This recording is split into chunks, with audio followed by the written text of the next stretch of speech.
आप सभी दर्शकों को नमस्कार। मैं हूं दिलीप लहरे और इस खास कार्यक्रम में आप सबका बहुत बहुत स्वागत करता हूं।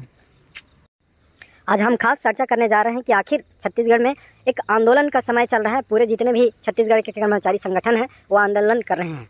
तो आखिर यह आंदोलन क्यों हो रहा है, इसके प्रमुख दो कारण हैं। सबसे पहले सरकार की जो जन घोषणा सरकार ने तैयार की थी, जिसके बलबूते उन्होंने चुनाव जीता, जिसे संकल्प पत्र कहा गया, जिसको गंगा जल लेकर उन्होंने संकल्प किया था कि इनमें से प्रत्येक वादा निभाया जाएगा। और दूसरा कारण है आने वाला चुनाव, क्योंकि 2023 बहुत नज़दीक है और 2023 में चुनाव होने हैं। सारे संगठनों को पता है कि इस जो समय में यदि सरकार पर हम दबाव बनाएंगे नहीं, यदि सरकार हमारी मांगों को पूरा नहीं कर सकती, तो उनकी जो मांगें हैं वो ऐसे ही निकल जाएगा। सरकार जो चुनाव जीत चुकी है दोबारा फिर चुनाव जीत जाएगी और उनकी मांगों को कभी पूरा नहीं किया जाएगा। इसलिए लगातार छत्तीसगढ़ में आंदोलन का दौर चल रहा है। छत्तीसगढ़ के जितने भी कर्मचारी संगठन हैं, चाहे वह सफाई कर्मचारियों का हो, चाहे मध्याह्न भोजन रसोइयों का हो, चाहे मितानिनों का हो, चाहे आंगनबाड़ी का हो, चाहे अनियमित कर्मचारियों का हो, चाहे दैनिक वेतन भोगी कर्मचारियों का हो, यूँ कहें तो सरकार के हर जितने भी कर्मचारी संगठन आंदोलन पर हैं। अभी ये वर्तमान में जो आंदोलन चल रही है, कर्मचारी अधिकारी फेडरेशन के बैनर तले 5 दिन का निश्चितकालीन आंदोलन था, जो लगातार आज चौथा दिन है, जिसमें उनकी दो प्रमुख मांग है। 7वें वेतनमान के आधार पर गृह भाड़ा भत्ता और केंद्र के समान 34% महंगाई भत्ता, जिसके लिए सरकार ने उनसे वादा किया था और वो वादा भी उनका विफल हो गया। इससे क्रोधित होकर कर्मचारी लगातार आंदोलन कर रहे हैं और उनकी मांगों को आज 4 दिन बाद भी सुना नहीं गया और नहीं पूरा किया गया। तो आइए हम इस पर खास चर्चा करते हैं, आखिर सरकार अपनी वादे से क्यों मुकर रही है और इनकी बातों को क्यों नहीं सुना जा रहा और इनकी मांगों को पूरा क्यों नहीं जा रहा। और बहुत सारे सवाल हैं जिसके हम जवाब तलाशने का प्रयास करेंगे। आप पूरे हमारे इस कार्यक्रम पे बने रहें, आपको बहुत मजा आएगा और सारे बातों की आपको जानकारी दी जाएगी। सबसे पहले आंदोलन की एक खास रिपोर्ट देखते हैं, उसके बाद हम अपने मेहमानों के साथ चर्चा करेंगे। चर्चा में यह जानेंगे कि लगातार यह 25 जुलाई से 29 जुलाई तक जो निश्चितकालीन आंदोलन है, कल अंतिम दिन है इस आंदोलन का और कल के बाद इस आंदोलन का क्या होगा, कल के बाद यह आंदोलन समाप्त हो जाएगी कि यह अनिश्चितकालीन आंदोलन की ओर बढ़ जाएगा। और अन्य जो संगठन हैं जो समांतर आंदोलन चला रहे हैं, जो अनिश्चितकालीन के लिए घोषणा कर चुके हैं और आंदोलन पे हैं, वो इस आंदोलन को लेकर क्या कहते हैं। कल उन्होंने कह रहा था कि आंदोलन छोड़ के जा रहे हैं, तो इस पूरी बातों पर चर्चा होगी और हमारे खास मेहमानों से आखिर कल के बाद इस आंदोलन का क्या होगा और सरकार इनकी मांगों को नहीं मानेगी तो लोग क्या करेंगे और इनकी रणनीति क्या होगी।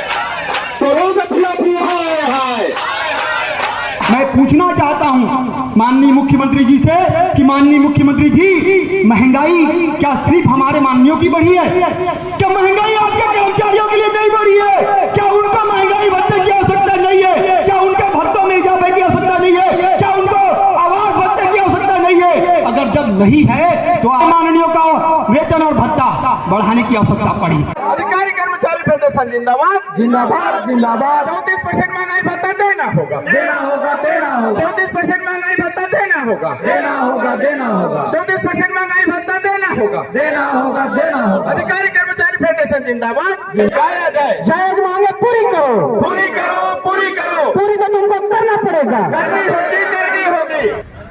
पूरे छत्तीसगढ़ प्रदेश में किए जा रहे इस ऐतिहासिक आंदोलन का समर्थन करता हूं। ये भूपेश की जो सरकार है, कांग्रेस की जो सरकार है, वो दोगुनी सरकार है। नरवा गरवा घुरवा बारी, पूरा पैसा सिरा के संगवारी। आप सभी दर्शकों को एक बार पुनः नमस्कार और बहुत बहुत स्वागत। आज हमारे इस मंच पर उपस्थित हैं अधिकारी कर्मचारी फेडरेशन के अध्यक्ष कमल वर्मा जी और सहायक शिक्षक फेडरेशन के प्रांताध्यक्ष मनीष मिश्रा जी। इतनी महंगाई में आज हम कुर्सी भी नहीं मंगा पाए हैं और इसलिए खड़े खड़े ही हम आज इस कार्यक्रम का संचालन करेंगे और हमारे जो मेहमान हैं उनसे चर्चा करेंगे। जैसे कि आप सबको मालूम है कि छत्तीसगढ़ पिछले 4 दिनों से, आज लेकर 4 दिनों से पूरी तरह से ठप है। शासन के हर कार्यालय, दफ्तर, स्कूल, हर जगह ताले लटके हुए हैं और सारे जो चीज़ें बंद हैं, क्योंकि छत्तीसगढ़ में आंदोलन का समय चल रहा है और सारे कर्मचारी आंदोलन पर हैं। और आज हम बात करते हैं कि इनकी मांगें क्या है और सरकार इनकी मांग को पूरा क्यों नहीं कर रही है। तो हमारे दोनों मेहमानों से आज हम बारी बारी चर्चा करते हैं। तो सबसे पहले हम कमल वर्मा जी से बातें करते हैं। कमल वर्मा जी से आपसे जानना चाहेंगे कि आपकी सबसे बड़ी मांग क्या है और सरकार उसको पूरा क्यों नहीं कर रही है। मैं कमल वर्मा आप सबका सादर नमस्कार करता हूं। जैसे आप सबको मालूम है, आंदोलन का आज चौथा दिन है और लगातार इस 4 दिनों के बीच छत्तीसगढ़ पूरी तरह से ठप है। सरकार के हर दफ्तर, हर कार्यालय, स्कूल तक में ताले लटके हैं और पूरी तरह से छत्तीसगढ़ जो है शांत पड़ा हुआ है। और सरकार लगातार 4 दिनों से हमारी मांगों को अनदेखी कर रही है और हम मांग को पूरा नहीं कर रही है। हमारी सिर्फ 2 सूत्रीय मांग है। पहला है 7वें वेतनमान के हिसाब से हमको गृह भाड़ा भत्ता प्रदान करें, क्योंकि 6वें वेतनमान के आधार पर आज भी हमको गृह भाड़ा भत्ता दिया जा रहा है जो बिल्कुल कम है। और महंगाई इतनी बढ़ गई है कि 5,000 में एक ढंग से एक कमरे का रूम नहीं, किराया नहीं मिलता और हमको 6वें वेतनमान के हिसाब से 1,1200 रुपया के हिसाब से गृह भाड़ा भत्ता मिलता है। तो इस हिसाब से हमारे साथ अन्याय हो रहा है, क्योंकि मार्केट में हमको 5,000 से नीचे कहीं पे कोई गृह घर किराए में नहीं मिलता है।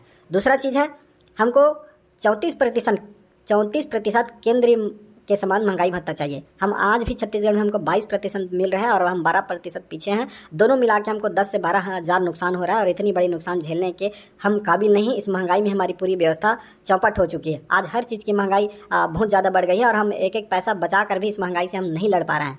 और सरकार को चाहिए कि हमारी मांगों को तुरंत पूरा करे और हम अपने कार्यालयों और ऑफिस में जाकर हम काम करें। हम आंदोलन करना नहीं चाहते हैं, हम ना आंदोलन के पक्ष में हैं। हम जनता से जो भी असुविधा हो रही है उसके लिए हम माफ़ी चाहते हैं। शासन के जितने भी कार्य हैं वो हम करते हैं और जनता के बीच रह के करते हैं। कोरोना काल हो या जो भी विकट परिस्थिति होती है तो हम ही उनके साथ खड़े रहते हैं और उनके साथ काम करते हैं। उनकी हर सुख दुख में हम ही काम आते हैं और हमारी लड़ाई जनता से नहीं, हमारी लड़ाई सरकार से है और हम सरकार से अपनी जो मांगे हैं हम पूरा करवाना चाहते हैं। सरकार बिना देरी किए हमारी मांगों को पूरा करे और हम ताकि अपने वापस काम को जाके हम कर सकें।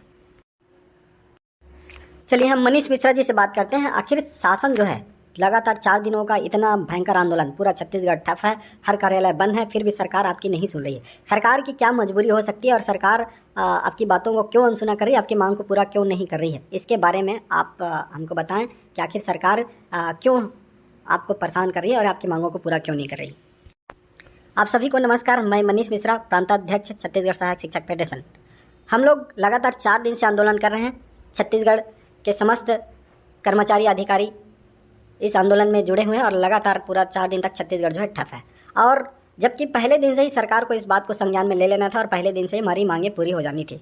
हमने अन्य राज्यों में देखा, वहाँ अल्टीमेटम देने से ही उनकी मांग पूरी हो गई, मगर हमारे यहाँ हम लगातार आज 5 दिन तक का हमारा आंदोलन है और आज 4था दिन होने के बाद भी हमारी सरकार ने नहीं सुनी और इन 4 दिनों में पूरे जनता जो है परेशान है, त्रस्त है और प्रदेश पूरी तरह से ठप है। फिर भी हमारी मांगों को अनदेखा किया जा रहा है, सरकार के द्वारा सुनी नहीं है। इसके 2 ही कारण हो सकते हैं, या तो सरकार बिल्कुल जिद में है कि चाहे कुछ भी हो जाए मैं इनकी मांगों को पूरा नहीं करूँगा और चाहे धरती इधर से उधर पलट जाए, ये लोग चाहे अनिश्चित काल में चले जाए, चाहे कुछ भी कर ले, चाहे आत्महत्या कर ले, जहर पी ले, मर जाए, मेरे को कुछ भी फर्क नहीं पड़ता, ऐसा सोच के हमारी मांगों को पूरा नहीं किया जा रहा। सरकार जिद में है, घमंड में है। या तो दूसरा चीज़ हो सकता है कि सरकार के पास फूटी कवड़ी ना हो, सरकार दिवालिया हो चुकी हो, सरकार कंगाल हो चुकी हो, ऐसी स्थिति होगी तो भी हमारी मांग को पूरा नहीं किया जा रहा होगा। या तो एक बात और उनके मन में चल रहा होगा, यदि मैं इनकी मांगों को पूरा करता हूँ तो लगातार बहुत सारे जिनसे भी हमने वादा किया है और उनका हम मांग पूरा नहीं कर रहे हैं और वो लाइन से आ जाएंगे तो उनकी मांगों को मैं कैसे पूरा करूंगा, या सोच के हमारी मांगों को पूरा नहीं किया जा रहा होगा। या कुछ भी स्थिति होगी मगर हम कोई चीज़ अलग से नहीं मांग रहे हैं, हमारा जो अधिकार है उसी को मांग रहे हैं। हम कोई भीख नहीं मांग रहे हैं शासन से। हमारा डीए हमारा मौलिक अधिकार है, उसको हमको देना चाहिए। हमारा एचआरए जो है वो हमारा मौलिक अधिकार है, उसको देना चाहिए और उसको हम लेके रहेंगे और शासन से चाहे जितने भी लड़ाई लड़ना पड़े हम लड़ेंगे। शासन की यदि कोई मजबूरी है तो हमको बुलाए टेबल पे या हमारे सामने आए और हमसे बात करे और बात करके कोई नतीजा निकाले, कोई हल निकाले। और यदि हमारे पक्ष में रहा तो हम मानने के लिए तैयार हैं और यदि हमारे विपक्ष में रहा तो कोई हमारा जो संगठन जो भी कहेगा, जो कर्मचारी जो भी कहेंगे, जो भी रास्ता तैयार करेंगे उसमें हम चलेंगे और अपनी महंगाई भत्ता और एचआरए हम लेके रहेंगे। तो कमल वर्मा जी बताइए कि आंदोलन का कल अंतिम दिन है, आपके जिस हिसाब से आपने निश्चितकालीन आंदोलन कहा था इस हिसाब से कल आंदोलन का अंतिम दिन है और कल भी मांग पूरी नहीं होती तो क्या आप अनिश्चितकालीन आंदोलन में जाएंगे या आपकी आंदोलन कल समाप्त हो जाएगी? देखिए दिलीप जी, मैं इस बात को स्पष्ट कर देना चाह रहा हूँ कि हमारा जो आंदोलन है वो निश्चितकालीन आंदोलन था और लगातार आज हम 4 दिन का हमारा आंदोलन हो गया। 4 दिन बाद भी हमारी बातों को सरकार द्वारा सुना नहीं गया। यदि इसके बाद भी हमारी मांग को सरकार पूरा नहीं करती तो हमारा कल का जो आंदोलन है अंतिम दिन होगा और हम कल वापस आंदोलन से चले जाएंगे। उसके बाद हमारा जो 80 संगठनों का जो फेडरेशन है उनसे हम बातें करेंगे और बात करके कोई रणनीति बनाएंगे और रणनीति के तहत ही हम आगे फिर से बढ़ेंगे। यदि हमारी रणनीति बनती है कि हम अनिश्चितकालीन आंदोलन में फिर से जाएंगे तो हम सरकार को ज़्यादा छूट नहीं देंगे, क्योंकि हमें बहुत ज़्यादा नुकसान हो रहा है और इस नुकसान को हम ज़्यादा दिन तक और नहीं झेल सकते। इसलिए हम बहुत जल्दी, शायद अगस्त में ही हमारा आंदोलन अनिश्चितकालीन आंदोलन शुरू हो जाए। इसलिए हम स्पष्ट करते हैं कि कल का हमारा आंदोलन निश्चितकालीन आंदोलन था 4 दिनों का, और 4 दिन बाद 5 दिनों का, और 5 दिन बाद हम आंदोलन से वापस चले जाएंगे, क्योंकि हमारा जो आंदोलन था एक चरणबद्ध आंदोलन है और चरणबद्ध आंदोलन में हम आगे बढ़ रहे थे। हमने एक दिन के लिए आंदोलन किया था और सरकार को अल्टीमेटम दिया था, सांकेतिक आंदोलन किया था, और उसी दिन ही हमने बता दिया था कि हम 25 जुलाई से 29 जुलाई तक निश्चितकालीन आंदोलन में रहेंगे। इसके बाद हमारी मांगों को पूरा नहीं किया जाता तो हम अनिश्चितकालीन आंदोलन पर जाएंगे, और इसके लिए हम बैठक करके बहुत जल्दी ही हम डेट फाइनल करेंगे और आंदोलन पे चले जाएंगे। इस कार्यक्रम में हम अंतिम चरण की ओर में हैं और अंतिम सवाल लेते हैं मनीष मिश्रा जी से। तो मनीष मिश्रा जी, आप ही के समांतर एक और संगठन है जो अनिश्चितकालीन आंदोलन 25 जुलाई से ही अनिश्चितकालीन आंदोलन कर रहा है, और जब तक मांग पूरी नहीं हो जाती तब तक अनिश्चितकालीन आंदोलन करने की उन्होंने घोषणा कर रखी है, और वो लोग भी आप ही के साथ साथ आंदोलन में हैं, और वो लोग आप पे आरोप लगा रहे हैं कि आप मैदान छोड़कर भाग रहे हैं, आप कर्मचारियों को धोखा दे रहे हैं। तो आप बताइए, क्या आप मैदान छोड़कर भाग रहे हैं? कर्मचारियों को क्या धोखा दे रहे हैं? क्या आप भी अनिश्चितकालीन आंदोलन में क्यों नहीं जा रहे हैं और सरकार से आप मांग पूरा क्यों नहीं करवा रहे हैं? आप कल आंदोलन क्यों समाप्त करना चाह रहे हैं? देखिए दिलीप जी, मैं इस LTV के मन से स्पष्ट कर देना चाहता हूं कि हमारा जो आंदोलन था एक रणनीति के तहत है और चरणबद्ध आंदोलन है, और हम पहले चरण में 1 दिन का आंदोलन किए थे, सरकार को अल्टीमेटम दिए थे। दूसरे चरण का आंदोलन है जिसमें हम 25 जुलाई से 29 जुलाई तक निश्चितकालीन आंदोलन में थे, और कल हमारा आंदोलन का अंतिम दिन है। यदि हमारी मांग पूरी होती है तो, और नहीं होती है तो भी हम कल आंदोलन को समाप्त कर रहे हैं। उसके बाद हमारा जो महाफेडरेशन है उसकी है एक बैठक बुलाएंगे। बैठक में जो रणनीति बनेगी अनिश्चितकाल की बनेगी, तो अनिश्चितकाल में हम तुरंत चले जाएंगे, और उससे पहले बिना हम अपने संगठन को राय लिए और कोई भी रणनीति बनाए हम डायरेक्ट अनिश्चितकालीन आंदोलन में नहीं जा सकते, क्योंकि पूरा 80 संगठन हमारे साथ है। सबको पूछना जरूरी है, सबका राय लेना जरूरी है। सब यदि सहमति भरते हैं तो हम आंदोलन में शीघ्र ही चले जाएंगे। और अन्य संगठन जो हमारे साथ आंदोलन कर रहे हैं उनकी अपनी संगठन है, उनकी अपनी बैनर है, उनकी अपनी रणनीति है। यदि उन्होंने अनिश्चितकालीन की रणनीति बनाई है तो अनिश्चितकाल की लड़ें, हमारी शुभकामनाएं हैं उनके साथ, और मांग को पूरा भी करें। मगर हमारा आंदोलन कल समाप्त हो रहा है, यह तय है, और उनको कतई हम पर उंगली उठाने की अधिकार नहीं है, ना हम उनकी सुनते हैं। और हम अपनी रणनीति अपनी बैनर के तले बनाएंगे, और अपनी बैनर के तले जो रणनीति बनेगी उसी रणनीति के तहत हम आगे बढ़ेंगे, क्योंकि पूरे छत्तीसगढ़ के सारे कर्मचारी और अधिकारी इस बैनर में है, और सारे संगठन हमारे बैनर में है, और हमारा बैनर जो कहेगा वही हम करेंगे। किसी और अन्य बैनर की बात हम नहीं सुन सकते, ना उनको हम पर उंगली उठाने का, ना हमें कुछ बोलने का उनको अधिकार है। तो इस डिबेट के माध्यम से यह हम जान चुके होंगे कि कल की जो आंदोलन है, आंदोलन के अंतिम दिन है, और आगे की रणनीति ये लोग अपने जितने भी संगठन जुड़े हुए हैं उनसे चर्चा करके शीघ्र ही बताएंगे। अगर अनिश्चितकालीन आंदोलन की रणनीति बनती है तो अनिश्चितकालीन आंदोलन पे शीघ्र जाएंगे।